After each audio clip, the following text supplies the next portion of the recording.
The Lehigh Valley Railroad served communities between New York City and Buffalo.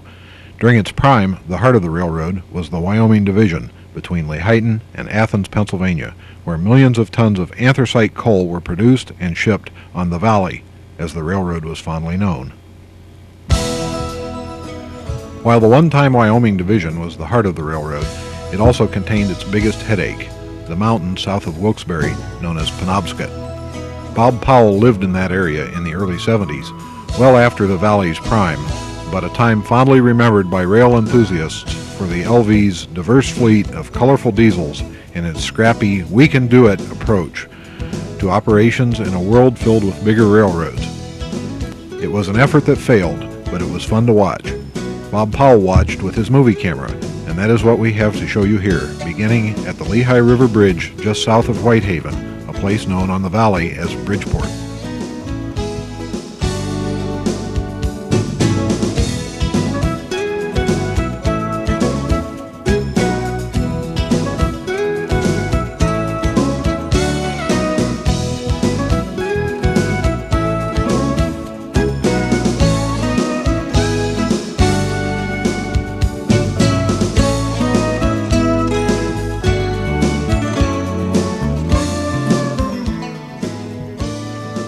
Here, a mixed diesel consist leads an eastbound freight past our vantage point, a train which shows in its variety of freight cars that this was indeed a transition era between traditional and modern equipment.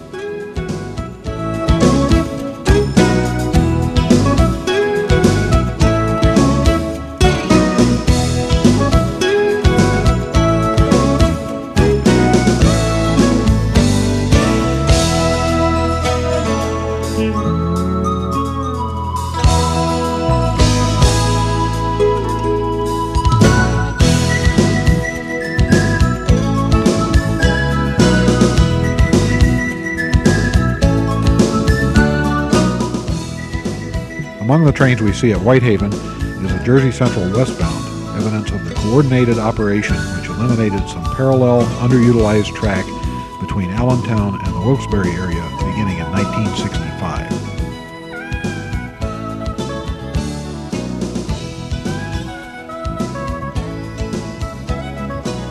Fraser was the name given to the interlocking which was installed in 1965 between parallel Lehigh Valley and Jersey Central main lines just north or west by railroad direction of Whitehaven. The single track we see these big Alcos on is the Gracedale secondary track, the former Lehigh Valley main line. Most trains took the CNJ route through Whitehaven Tunnel due to its easier grades. The CNJ never owned its main line, but leased it from the Lehigh and Susquehanna. After the CNJ stopped operating in Pennsylvania in 1972, the LV leased the LNS, which is why the Valley employees' timetable refers to trackage west of Fraser as LNS territory. Because the Lehigh Valley was operating on both its own and LNS track when these films were taken, we show the milepost locations by railroad. That explains the milepost listings in our titles.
This area, seen from a distance, is referred to by crews as Keen Apple's Curve, for a former CNJ section foreman who took particular pride in keeping his territory well maintained. Here we see clean Delaware and Hudson power on eastbound train NE87. It was the only eastbound train on the valley with an odd number. That was because between its origin, Mechanicsville, New York, and its destination, Potomac Yard, Virginia, it was in fact a westbound train, regardless of its direction of movement over the valley.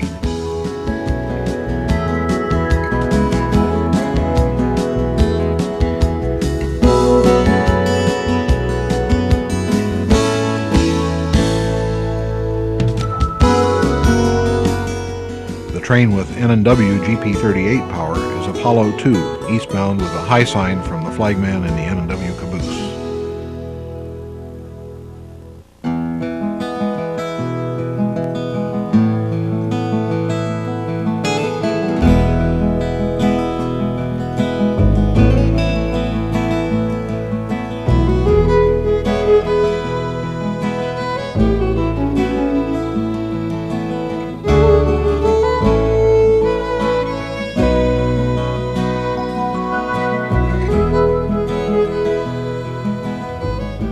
Burgers, or Burgers Station, is near where Pennsylvania Route 437 passes under the former CNJ right-of-way. Our photographer spent a good deal of time here documenting movements of trains behind the LV's interesting fleet of motive power. The L&S route, although of a lower gradient, was longer than the original LV, as the L&S skirted a gap in Nescopec Mountain through Burgers.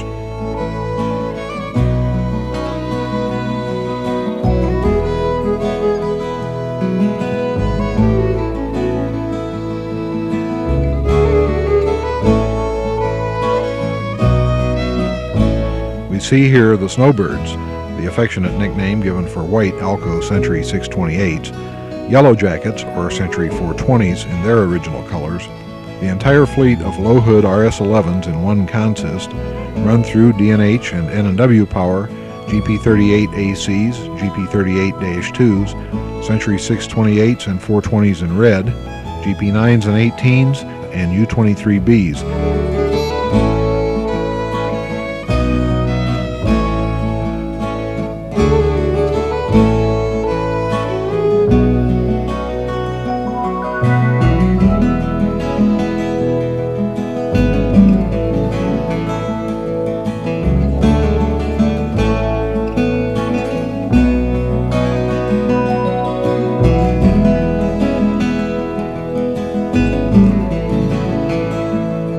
This is train JB3, which operated from Jersey City to Buffalo and picked up a Bethlehem steel block of traffic at Bethlehem, Pennsylvania. That traffic, destined to Bethlehem Steel's plant at Lackawanna, New York, consisted of rehabilitated ingot molds, as we see here, and steel billets.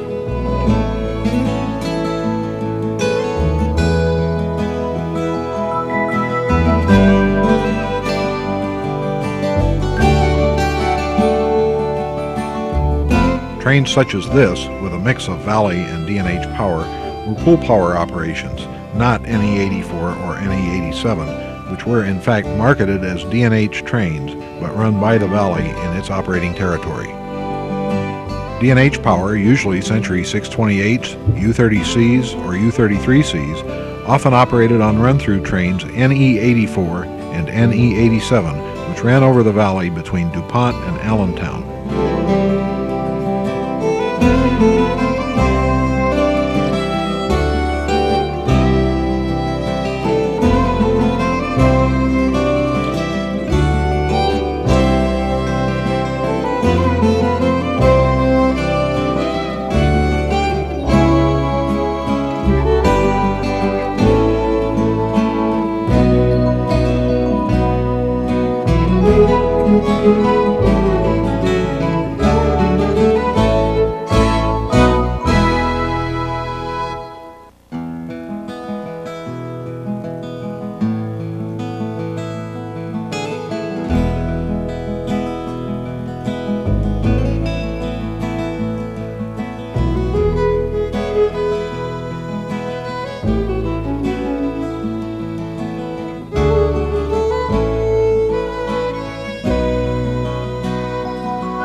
The N&W power generally ran through on the Apollo and Mercury trains, with LV power going as far west as Bellevue, Ohio, and N&W power going to Oak Island or Allentown.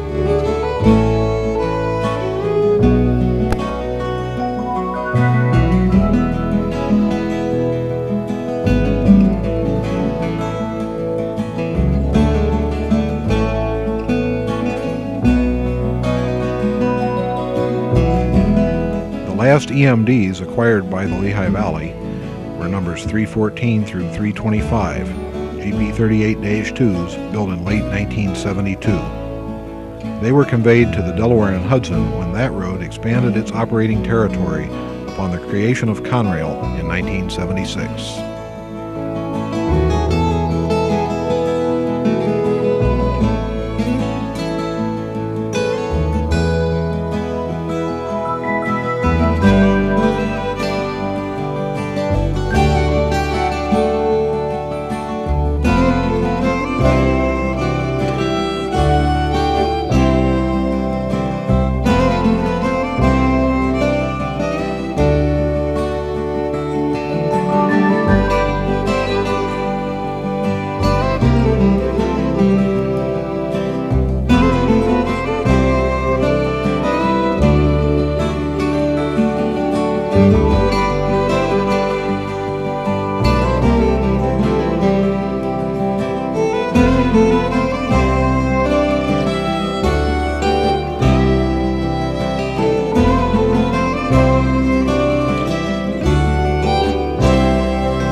Mercury 1 and Mercury 2 carried the Sealand containers between the Port of Newark and inland locations.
When the valley experienced a power shortage in 1964, it leased 8 RS-11s from the Pennsylvania Railroad, which owned the Lehigh Valley.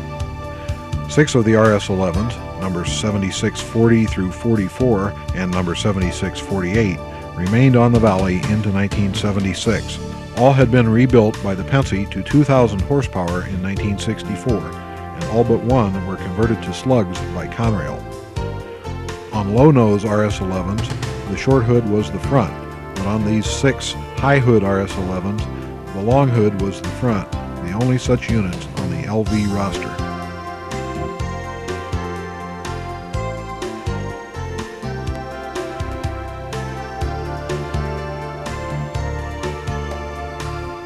It is interesting to note that for all its variety of paint schemes, the LV very often ran its units in pure consists, unlike neighbor Erie Lackawanna, which had one paint scheme and cooked up some real witch's brews of consists.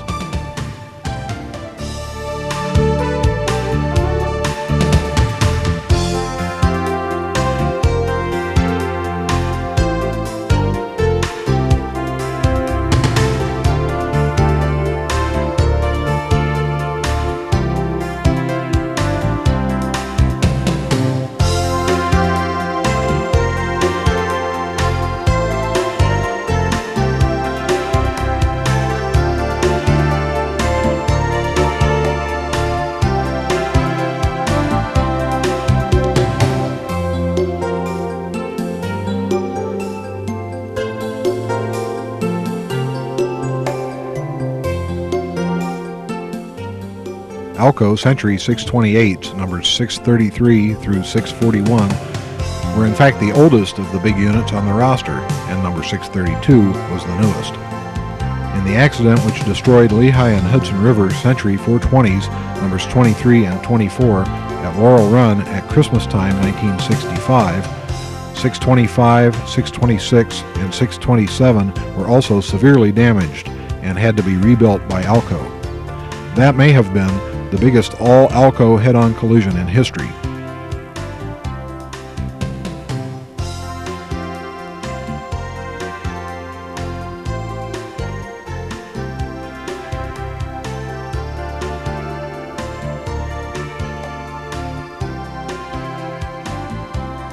Numbers 625 through 631 were delivered to the valley in November 1965. Number 632 in January 1967.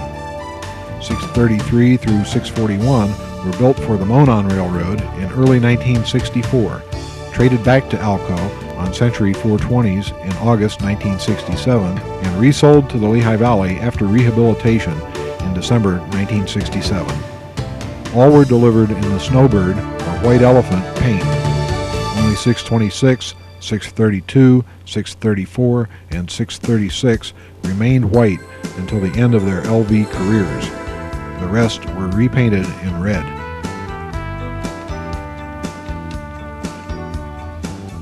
The former Monon Century 628s were particularly heavy, and that, combined with the long wheelbase of their trucks, made them very hard on the Lehigh Valley's fragile track.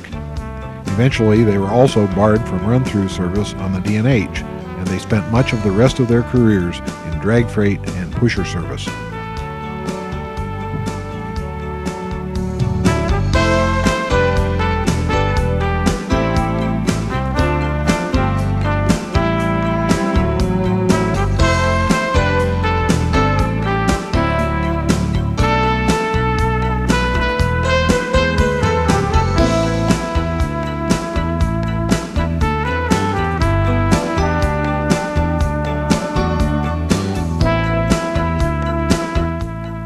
In 1950, the Lehigh Valley consolidated the former Wyoming Division into the New York Division, which it remained into 1976.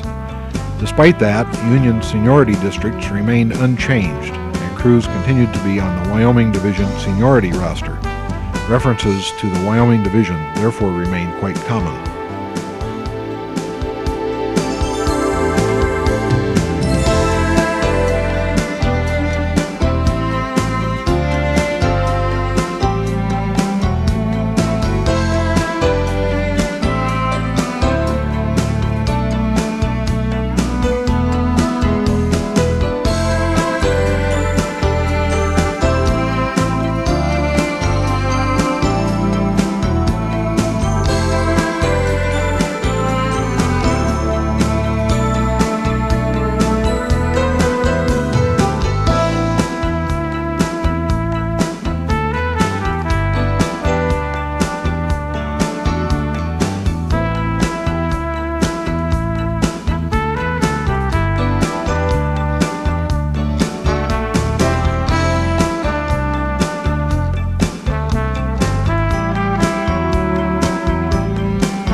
310 through 313 were GP38 ACs, built in 1971 from F-unit trade-ins. They were delivered without the diagonal striping on the low hood. They became Conrail numbers 7656 through 7659.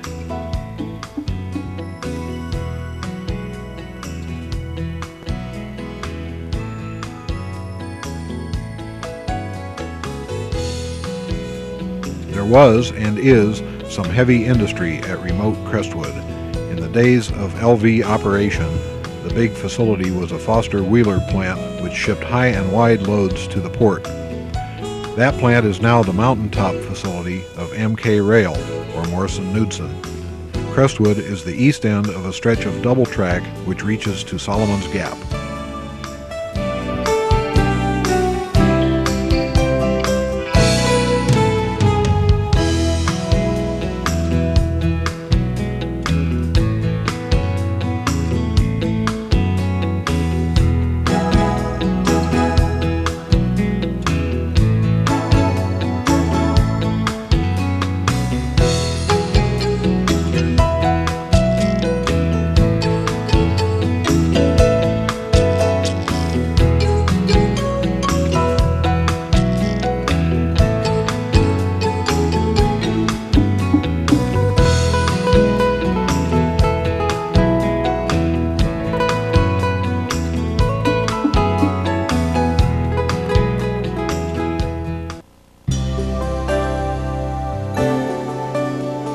Glen Summit was about midway between Crestwood and Solomon's Gap on the double track.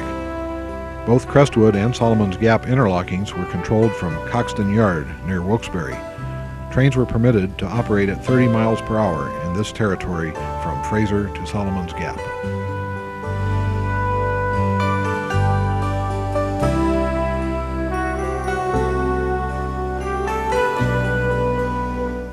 The Century 420s, LV numbers 404 through 415, were numbered to follow the Valley's RS-11s and delivered in 1964.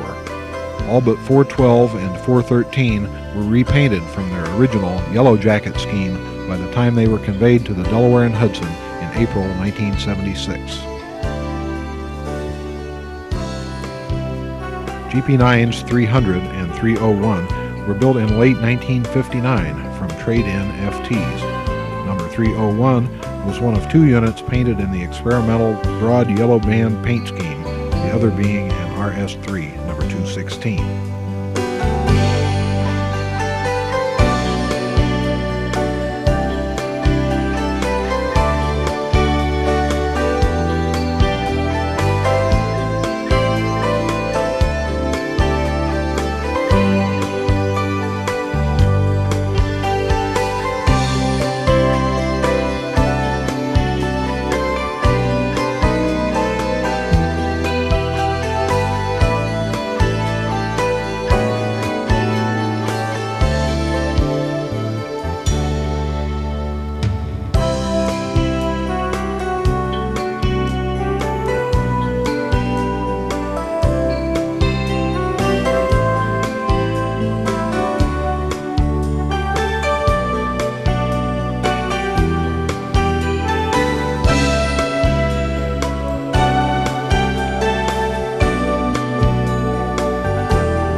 12 General Electric U-23Bs, number 501 through 512, were the last diesels acquired by the Valley.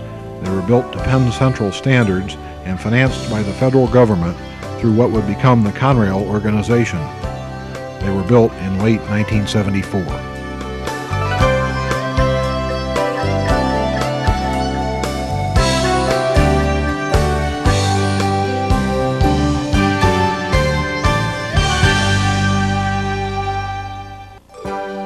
Penobscot was the location of the CNJ's yard to reassemble eastbound coal and merchandise trains after they came up the Ashley Plains or the backtrack from Ashley near Wilkes-Barre.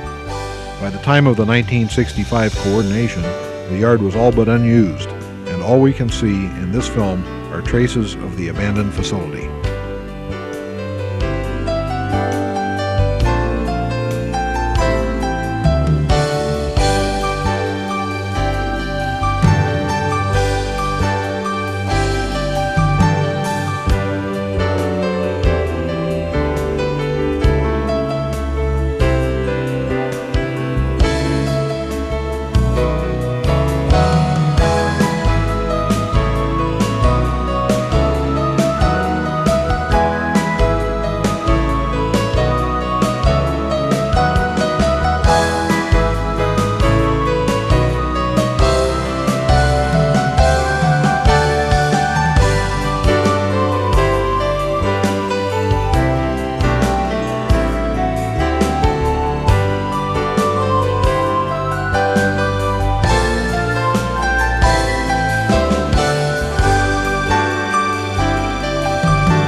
This westbound at Solomon's Gap carries a substantial number of cars for the Ithaca, New York area.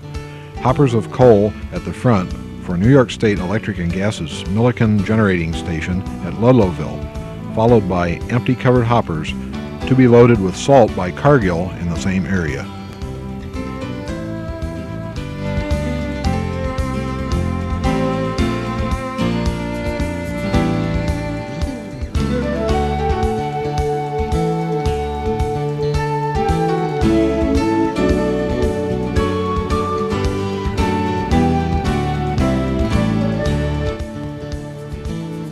At Solomon's Gap, the double track narrowed to single again for a run through the characteristic narrow cut with the Route 437 overpass above it. Pushers which help trains up from Coxton or Ashley cut off here and sometimes laid over on the side track.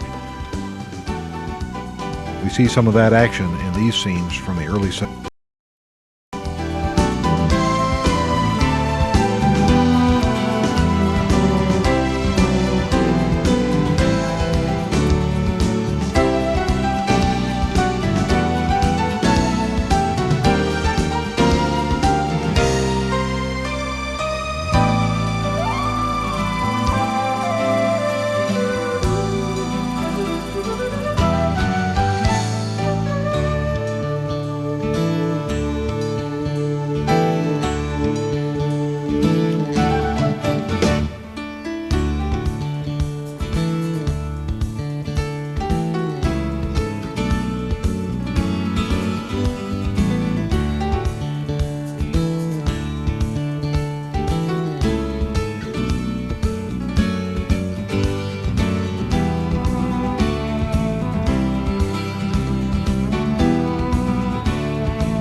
With the delivery of the GP38-2s in 1972, the Valley's Chief of Motive Power, Dick Whitehead, issued a new policy requiring that as much as possible, like units were to be run together to take advantage of their compatibility and minimize problems which occurred when 4- and 6-axle units or units of different makers were mixed together in consist.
Here, the road power on a train we have seen before works through the Solomon's Gap interlocking to pick up a set of Century 628 pushers which had been left in the clear at Penobscot.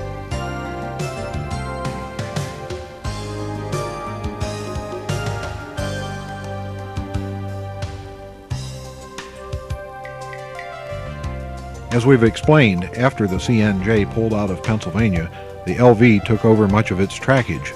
As a result, the Valley was short of power, and it leased units from the central of New Jersey, Norfolk and Western, Baltimore and Ohio, Reading, Bangor and Aroostook, and Lehigh and Hudson River. L&HR C420 number 26, which we see in this tape, was later sold to the British Columbia Railway, now BC Rail.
CP18s 302 through 305 were built from FT trade-ins and arrived in early 1960.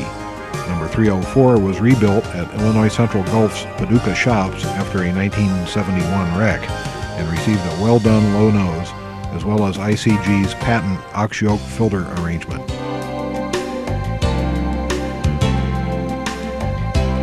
400 through 403 were RS-11s and the first low-nose units on an eastern railroad. They were delivered by Alco in March 1960.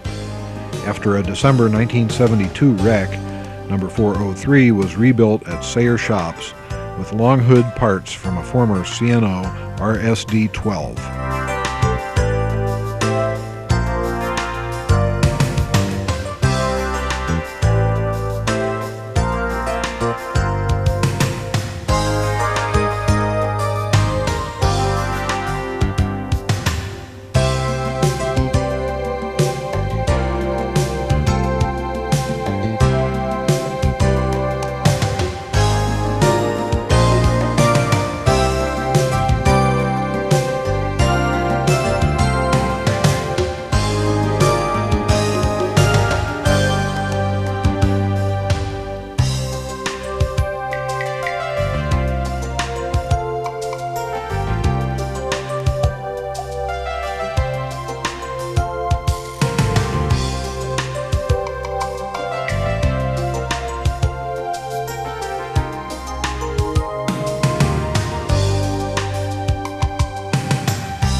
Century 420s, Lehigh Valley numbers 404 through 415, were numbered to follow the Valley's RS-11s and were delivered in 1964. All but the 412 and 413 were repainted from their original Yellow Jacket scheme by the time they were conveyed to the Delaware and Hudson in April 1976.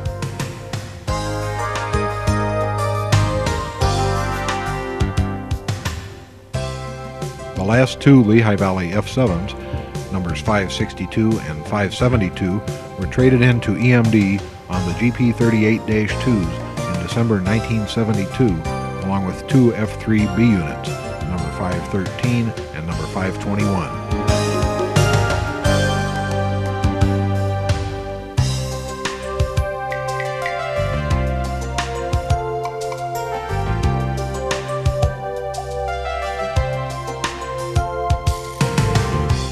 At Laurel Run, everything came back together, with the main route being the LV Mountain Cutoff to the west and the L&S Main to the east. On a map, it's the other way around, but we're talking about railroad timetable direction here. Both the downgraded LV and the former CNJ backtrack to Ashley remained in service.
Until 1973, when the DuPont connection was installed on the Mountain Cutoff, all Lehigh Valley, Delaware and Hudson run-through trains operated over the former CNJ backtrack through Ashley to Wilkes-Barre, where the handoff was made. After the new connection was built, traffic over the backtrack diminished substantially. We finished the tape with a westbound Lehigh Valley train beginning its trek down the backtrack.